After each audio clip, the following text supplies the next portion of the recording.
Yanımda gördüğünüz bu avtomobil Porsche'nin en ucuz tam elektrikli modeli olan yeni Macan'da.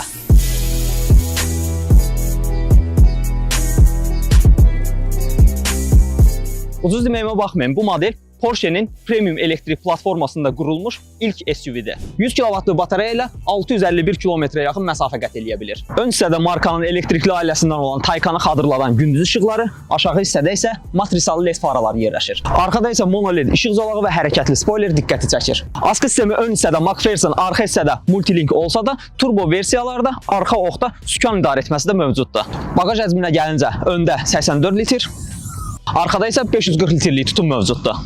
İnteryerdə isə bir neçə rəng seçimli nappa dərili oturacaqlar, boz səs sistemi, həmçinin sürücü və sərnişinlər üçün displeylər sizi qarşılayır. Macan EV 360 at gücü və 563 Nm tork sayəsində 0-dan 100-ə 5.7 saniyəyə çatır. 85.000 avrodan başlayan bu elektrikli Macan ilə Porsche Bakı mərkəzində tanış ola bilərsiniz.